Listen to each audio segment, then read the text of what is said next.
Hello दोस्तों, कैसे हैं आप सब? उम्मीद करती हूँ बहुत ही अच्छे होंगे। तो दोस्तों, आज हम लेकर आए हैं दही के पराठे। बहुत ही टेस्टी बनता है। तो स्वागत करती हूँ आपका मेरे YouTube channel the foodies kitchen में। वीडियो को पूरा देखिएगा, पसंद आए तो इसे लाइक शेयर सब्सक्राइब ज़रूर करिएगा।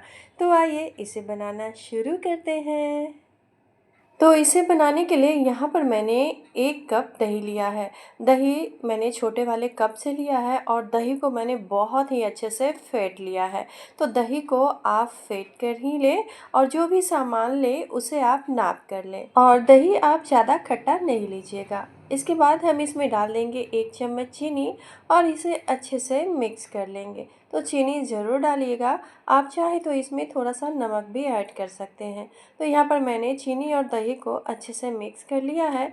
इसके बाद यहाँ पर हम क्या करेंगे कि जितने हमने दही लिए हैं ठीक उसके आधे हम दूध लेंगे। तो दूध आप रूम टेम्परेचर वाला ही लें और फिर से हम एक बार अच्छे से इन सभी को मिक्स कर लेंगे। तो बहुत ही अच्छे से इन सबको मैंने मिला लिया है।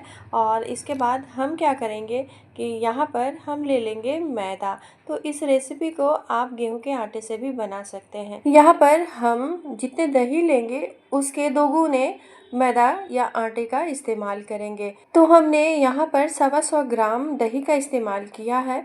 उसके हिसाब से आप 250 ग्राम मैदा या फिर आटे का इस्तेमाल करें। तो हम यहाँ पर एक बार सारा मैदा या फिर आटा नहीं डालेंगे, थोड़ा थोड़ा करके ही डालेंगे। एक बार इस तरह से मिला लेंगे, उसके बाद हम और डालेंगे। तो वज़न से अगर आप नापेंगे तो कप से ज़्यादा होता है मैदा या आटा, और अगर आप कप से नापेंगे ना तो कम पड़ जाएगा। इसलिए आप जब भी दही या फिर दूध लें कप से, तो अगर आप यहाँ पर आटा या फिर मैदा का इस्तेमाल करते हैं तो उसको आप वज़न से ही लें। नहीं तो आप यहाँ पर क्या करें कि आटा या मैदा को कप में दबा दबा कर लें तो बिल्कुल परफेक्ट आ जाएगा। क्योंकि आटा या फिर मैदा हल्का पड़ जाता है दूध या दही के सामने। तो यहाँ पर हम क्या करेंगे कि अच्छे से इन सभी को मिक्स करते हुए गूंद लेंगे। तो आप देख सकते हैं यहाँ पर किस तरह से हमारा डो तैयार हो गया है। तो यहाँ पर अच्छे से इसे इस तरह से गूंद लीजिएगा। तो बिल्कुल आपका बढ़िया पराठा बनकर तैयार होगा। तो यहाँ पर मैंने आटे को अच्छे से मिक्स कर लिया है। अब यहाँ पर मैंने ले लिया है 1 चम्मच रिफाइंड ऑयल, ऊपर से डाल देंगे और इसे अच्छे से मिक्स कर लेंगे। तो लास्ट में आप रिफाइंड तेल या फिर घी का इस्तेमाल कर सकते हैं। यहाँ पर आप यहाँ पर तेज़ गंध वाले तेल का इस्तेमाल बिल्कुल भी ना करें।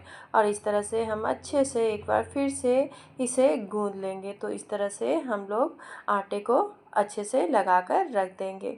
तो हमें ज़्यादा देर इसे छोड़ने की ज़रूरत नहीं है।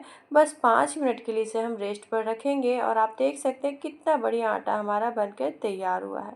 तो केवल 5 मिनट के लिए इसे ढक देते हैं और वापस 5 मिनट के बाद हम इसका लोई तैयार कर लेंगे। तो या तो आप एक साथ लोई बनाकर रख लें या फिर एक एक करके ही लोई लेकर आप इसके पराठे बना लें। तो यहाँ पर हम एक लोई ले लेंगे और अब क्या करेंगे कि यहाँ पर एक स्लरी तैयार करेंगे।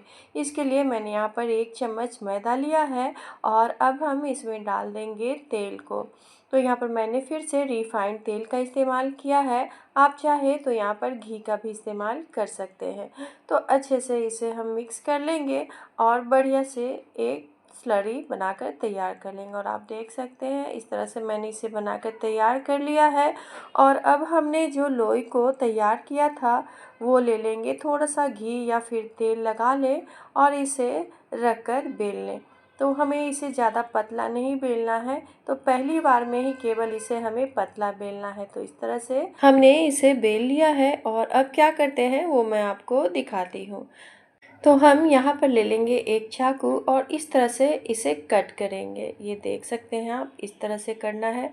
बीच में हमें इसे छोड़ देना है।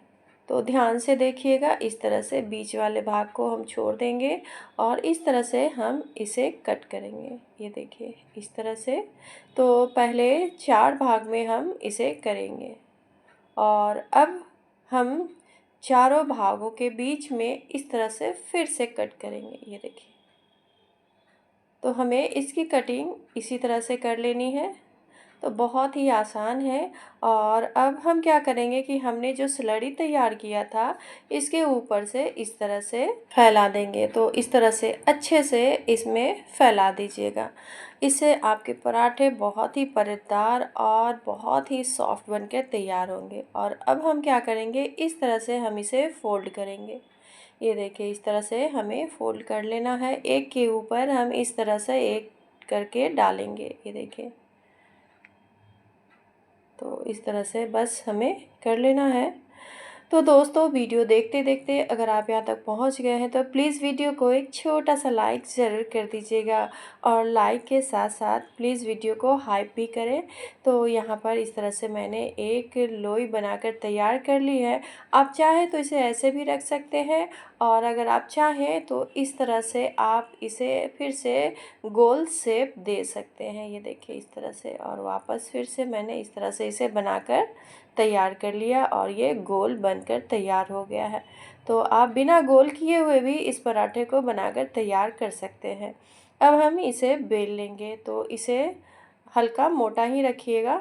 ये देखिए, उलट पलट करते हुए हमें इस पराठे को बेलकर तैयार कर लेना है।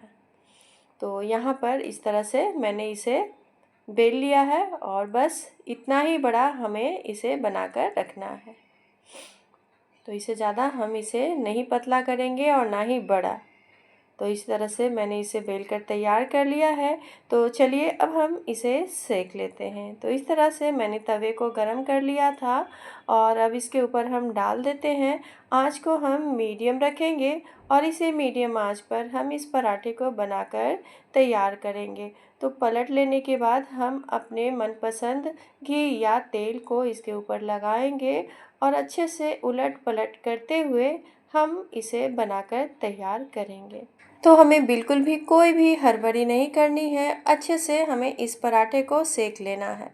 तो यहाँ पर मैंने एक पराठे को सेक लिया है, और मैं आपको इसे तोड़कर भी दिखा रही हूँ। तो जब भी आप ये पराठा बनाएं तो इस तरह से इसे ज़रूर तोड़ें। इससे बहुत ही नरम मुलायम ये पराठा बनकर तैयार होता है, मुंह में घुल जाने वाला।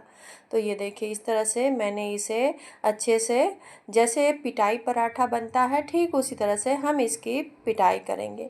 तो यहाँ पर मैंने कुछ पराठे को बनाकर तैयार कर लिया, और आप देख सकते हैं बहुत ही सॉफ्ट ये पराठा बनकर तैयार हुआ है।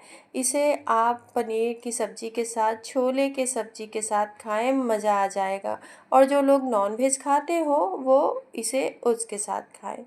तो दोस्तों, मेरी ये रेसिपी आपको थोड़ी सी भी अच्छी लगे तो प्लीज़ वीडियो को लाइक, मेरे चैनल को सब्सक्राइब ज़रूर करिएगा। अगर आप मेरे चैनल पर नए हो या फिर आपने मेरे चैनल को अभी तक सब्सक्राइब नहीं किया है तो ज़रूर बनाएं। बहुत ही अच्छी रेसिपी है, तो ट्राई ज़रूर करिएगा। फिर मिलती हूँ एक नई रेसिपी के साथ नए वीडियो में। तब तक आप इस रेसिपी को एंजॉय करें।